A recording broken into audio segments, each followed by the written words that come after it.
영국에는 이런 속담이 있다고 합니다. 감사할 줄 아는 자에게 선을 베푸는 것은 높은 이자로 돈을 빌려주는 것과 같다. 감사할 줄 아는 사람과 사귀고 감사할 줄 아는 사람과 거래하라는 말씀이겠죠. 그런 속담이겠죠. 그러면 큰 유익과 이득을 얻을 것이라는 뜻일 것입니다. 여러분, 그만큼 세상도 감사할 줄 아는 사람이 좋은 사람인 것을 알고 그에게 높은 평가를 합니다.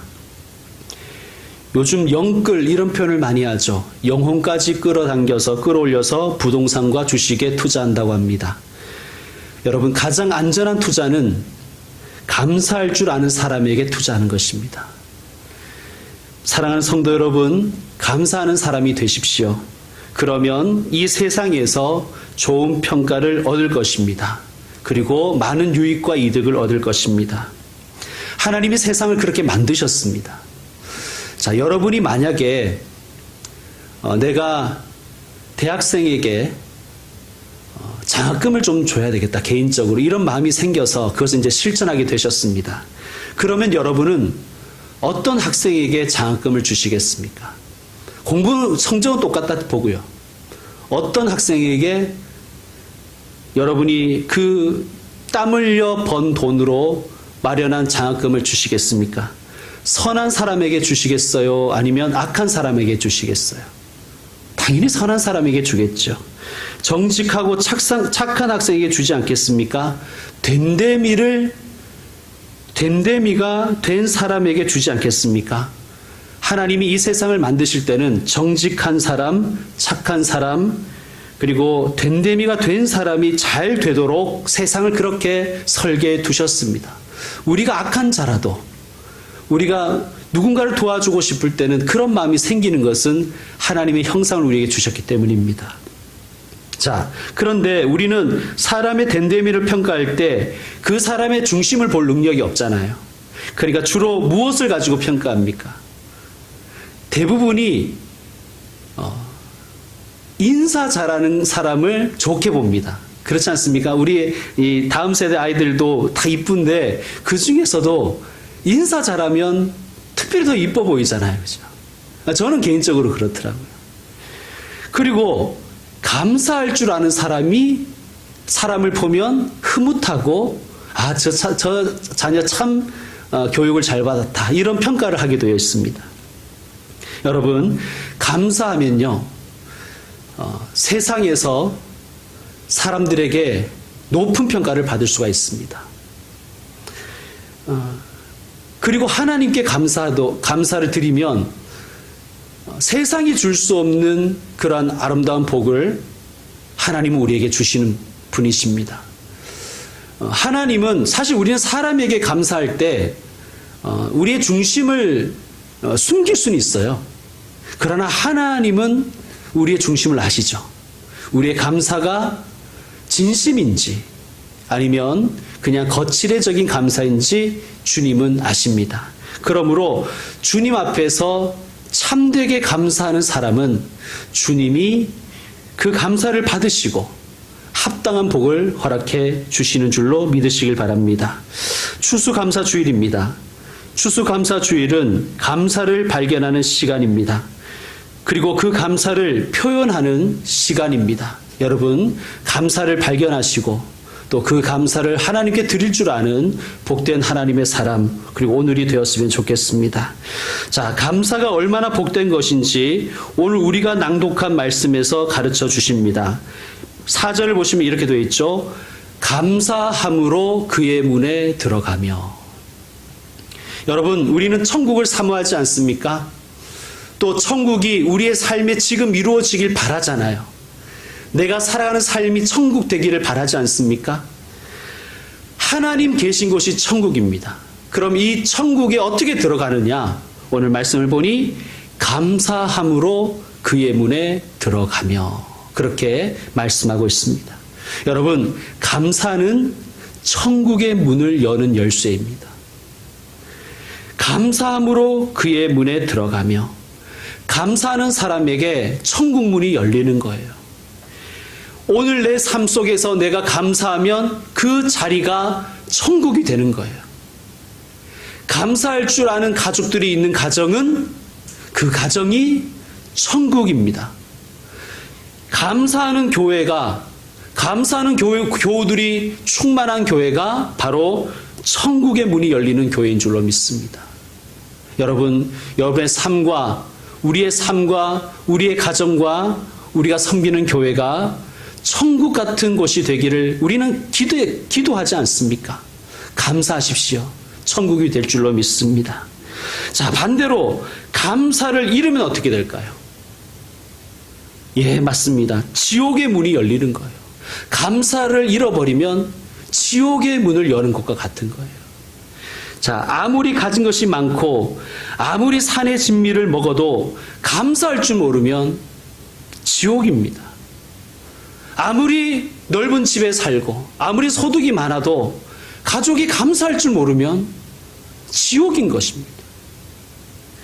하나님께서 에덴 동산을 만드시고 그 에덴을 아담과 하와에게 선물로 주셨지요. 에덴은 너무나 아름다운 곳이며 부족함이 없는 곳이었습니다. 그러므로 그 에덴에서는 감사밖에 할 게 없어요. 그러므로 에덴을 다른 말로 바꾸면 감사의 동산이 아니겠습니까? 그런데 아담과 하와가 죄를 범하자 가장 먼저 사라진 게 무엇입니까? 감사입니다. 감사가 사라진 자리에 불평과 불만이 들어오는 거예요. 감사가 사라진 아담은 아내인 하와를 이렇게 표현했습니다. 하나님이 주셔서 나와 함께 하게 하신 그 여자. 자신의 아내를 그렇게 표현했어요. 그 전에는 어땠습니까? 처음 하와를 만났을 때 어떻게 표현했습니까?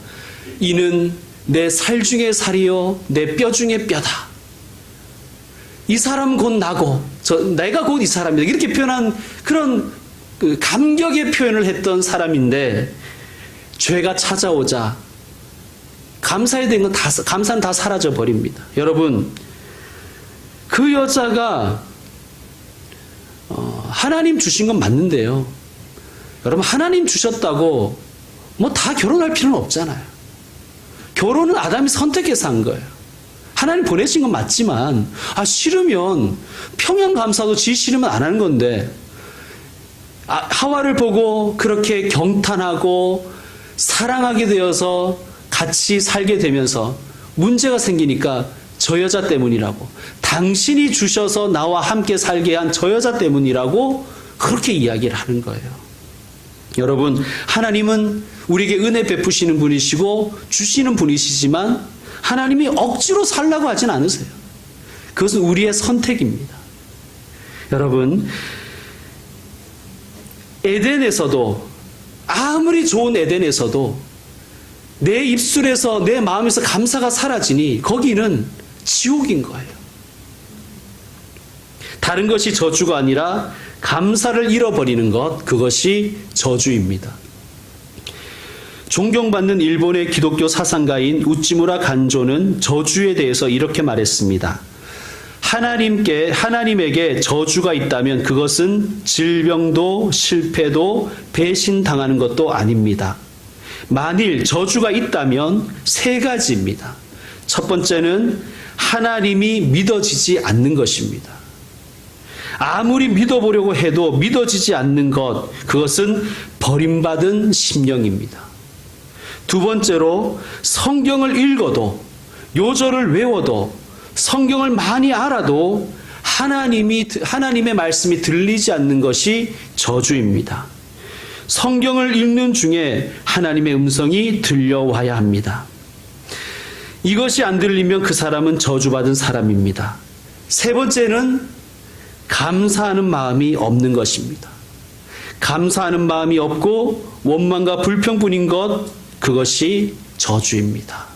그렇게 우찌무라 간조 선생은 이야기했습니다. 여러분, 우리의 삶은 어떻습니까? 저주받은 인생이 아니라 복된 인생이 되기를 우리 모두가 간절히 바라고 그것을 소망하지 않습니까? 성도 여러분, 복된 인생 되기를 축원합니다. 감사함으로 그의 문에 들어가며 감사로 축복의 문을 열고 은혜의 문을 열고 들어가시는 여러분 모두가 되시기를 소망합니다. 여러분, 감사가 기적이에요. 감사하는 것이 기적입니다. 지난 목요일 다니엘 기도회 강사였던 김예랑 성도, 탤런트죠. 이분이 하신 이야기가 참 저는 감동이 되었습니다. 이분의 아이가 뇌전증, 옛날 말로 하면 간질이었습니다. 너무나 힘든 시간을 보내고 지금은 다 나았습니다. 사람들이 이것을 다 기적이라고 하는 거예요. 이거 기적이라고. 그러나 김예랑 성도는 이렇게 이야기합니다. 진짜 기적이 무엇일까요? 물론 난치병이 낫는 것도 기적입니다. 그러나 진짜 기적은 예수님을 믿는 것입니다. 특별히 이런 고난 중에서도, 이 어마어마한 이 환난 중에서도, 좁은 길 걸으면서도 기도하고 감사할 수 있는 것, 그것이 기적이라고 김예랑 성도는 말했습니다. 여러분, 정말 맞지 않습니까? 하나님을 믿는 게 기적이에요. 평안할 때 하나님을 믿는 건 다 믿지요. 그러나 누가 봐도 저거는 하나님 욕하고 하나님을 저주하고 떠나도 아무도 할 말이 없는 그런 상황에 있는 사람이 하나님께 소망 두고 하나님께 기도하고 하나님께 감사하는 것, 여러분, 다른 게 기적이 아니라 그것이 기적인 줄로 믿습니다. 여러분의 인생을 쭉 돌아보면 예수님을 버릴 만한 상황이 얼마나 많았겠습니까?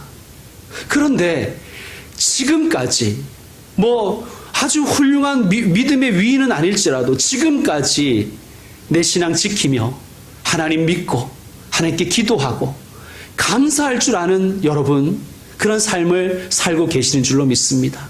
여러분의 삶이 기적입니다. 우리를 붙들어 주신 것 기적입니다. 여러분, 기적이라는 것은 나한테 근거가 있는 게 아니잖아요. 기적이 나한테서 나오면 그건 기적이 아니잖아요. 그러므로 우리는 감사할 수밖에 없습니다. 우리 교우 가운데 극심한 환난 가운데 있는 분이 계세요. 원래 지금도. 그런데 얼마 전에 이제 톡을 하면서 이런 그 이야기를 제게 들려주더라고요. 고난 중에 주님을 다시 만났다고. 고난 중에 주님을 다시 만나서 지금 너무 행복하다고.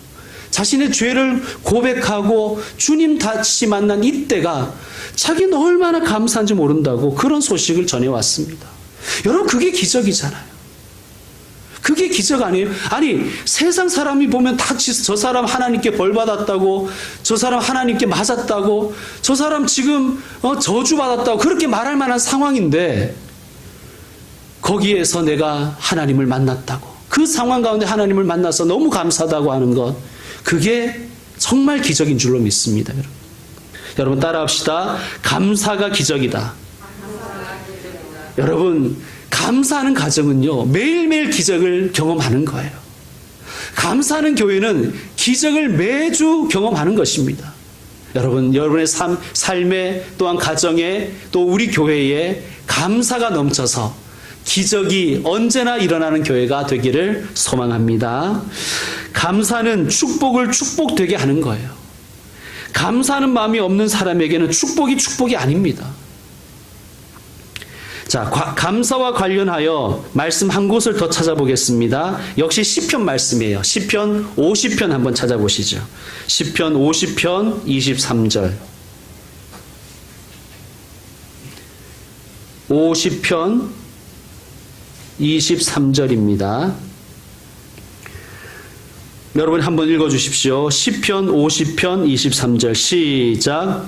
감사로 제사를 드리는 자가 나를 영원케 하나니 그의 의를 회개하는 자에게 내가 하나님의 구원을 보이리라. 아멘. 자, 누가 하나님을 영화롭게 한다고요? 감사로 제사하는 사람, 제사 드리는 사람. 여러분, 하나님이 인생을 만드신, 창조하신 제1 목적이 뭔지 혹시 아세요? 아멘. 예, 하나님을 영화롭게 하는 것, 그리고 영원토록 그를 즐거워하는 것이 하나님이 우리를 만드신 인생의 목적입니다. 자, 어떻게 하나님을 영화롭게 한다고 오늘 말씀하십니까? 감사로 제사를 드리는 사람이 하나님을 영화롭게 한다는 거예요. 그러므로 여러분, 예배에는 감사의 제물이 있어야 돼요. 그래야 그 예배를 하나님이 영광스럽게 받으십니다. 끌려가다가 온 것 같은 그런 마음으로 계시면 안 돼요. 하나님, 내가 어떠한 이유에서든지 이 자리에 있게 하신 것 감사합니다. 감사로 하나님을 제사 드려서 영화롭게 하게 하여 주옵소서. 그러므로 감사가 없는 예배는 예배가 아닙니다. 그리고 예배 중에 예배는 감사로 드리는 예배입니다. 하나님은 뭐 1000마리 송아지 잡아서 바치는 것, 그런 걸 기뻐하시는 게 아닙니다. 하나님이 뭐 육식주의자가 아니시잖아요.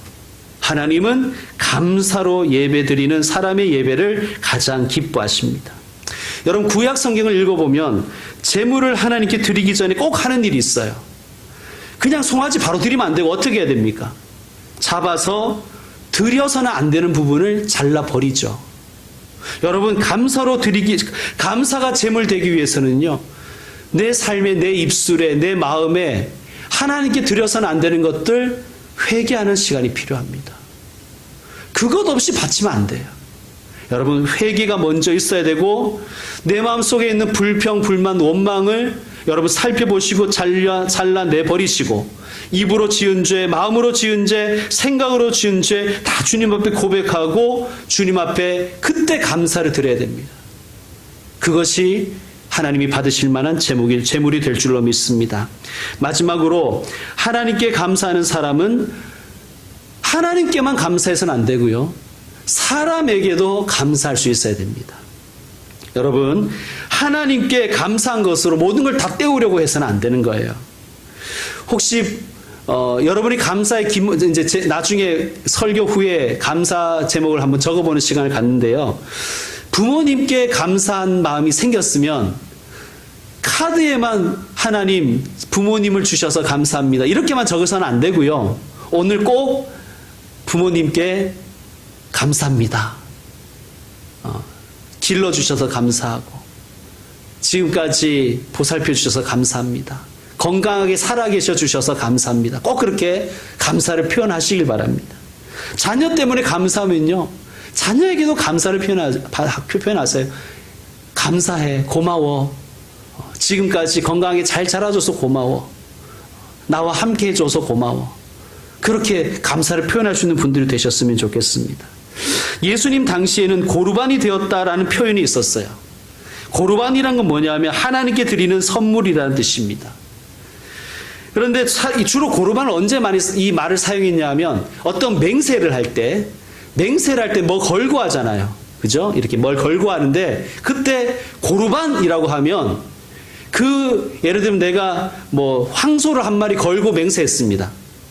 그리고 고르반이라고 했어요. 그러면 그 황소를 원래 부모님께 드리려고 했던 것일지라도 그 황소는 부모님께 드릴 수 없는 거예요.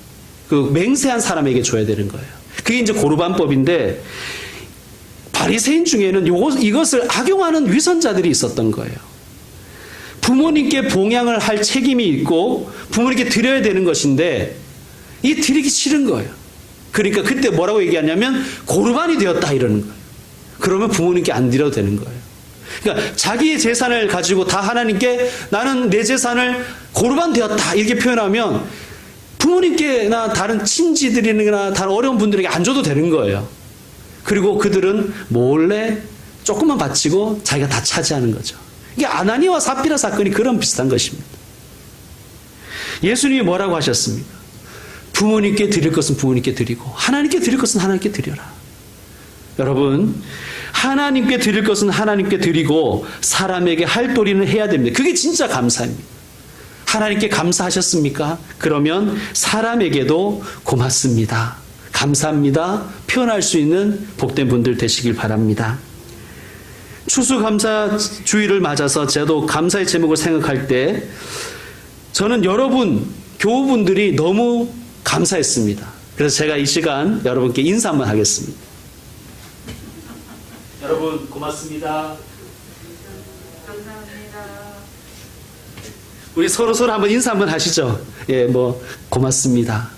부부끼리도 그런 말 할 수 있어야 돼. 감사합니다. 앞뒤에 계신 분들에게도 감사합니다. 그렇게 표현하시죠. 예. 이제 말씀을 마무리하겠습니다.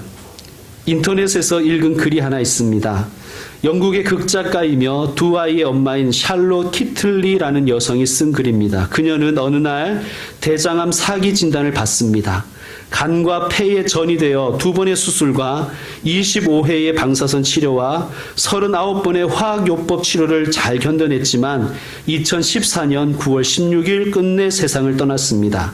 그녀가 죽음을 앞두고 자신의 블로그에 남긴 글은 우리의 삶의 의미를 되돌아보게 합니다. 그 내용이 이렇습니다. 제가 읽어드릴게요. 살고 싶은 나날이 저리 많은데 저한테는 허락하지 않네요. 내 아이들 커가는 모습도 보고 싶고 남편에게 못된 마누라도 되면서 늙어보고 싶은데 그럴 시간을 안 주네요. 살아보니 그렇더군요. 매일 아침 아이들에게 일어나라고 서두르라고 입 닦으라고 소리소리 지르는 그날이 행복이었더군요. 살고 싶어서 해보라는 온갖 치료 다 받아봤어요. 기본적 의학요법은 물론 기름에 절인 치즈도 먹어보고 쓰디 쓴 즙도 마셔봤어요. 침도 맞았지요. 그런데 아니더라고요. 귀한 시간 낭비라는 생각이 들었어요.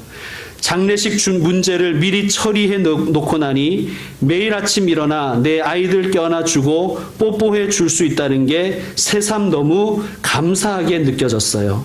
얼마 후 나는 그이의 곁에서 잠을 깨는 기쁨을 잃게 될 것이고 그이는 무심코 커피 잔 2개를 꺼냈다가 커피는 한 잔만 타도 된다는 사실에 슬퍼하겠지요.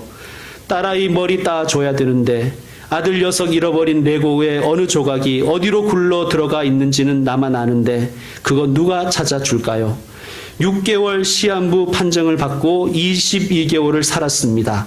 그렇게 1년 보너스로 얻은 덕에 초등학교 입학 첫날 학교에 데려다 주는 기쁨을 품고 갈 수 있게 됐습니다. 녀석의 첫 번째 흔들리는 이빨이 빠져 그 기념으로 자전거를 사주러 갔을 때는 정말 감사하고 행복했어요. 보너스 1년 덕분에 30대 중반이 아니라 30대 후반까지 살고 가네요. 중년의 복부 비만이요, 늘어난 허리둘레, 그거 한번 가져봤으면 좋겠습니다. 휘어지는 머리카락이요, 그거 한번 뽑아봤으면 좋겠습니다. 그만큼 살아남는다는 얘기잖아요. 저는 한번 늙어보고 싶어요. 부디 삶을 즐기면서 사세요. 두 손으로 여러분의 삶을 꼭 붙드세요. 여러분이 부럽습니다. 여러분 어떻습니까? 늙어가는 것 불만이십니까? 머리에 흰머리 나고 허리둘레 늘어나는 것이 원망거리입니까? 아닙니다, 여러분. 살아있다는 것, 어떤 모습으로든 지금 살아있음이 감사의 제목입니다. 여러분, 우리의 소소한 일상이 곧 행복이고 감사의 대상인 줄로 믿습니다. 100년도 못 살면서 1000년을 살 것처럼 착각하고 살지 말고 오늘 감사하며 살아가는 저와 여러분 되시기를 주의 이름으로 축원합니다. 기도하겠습니다.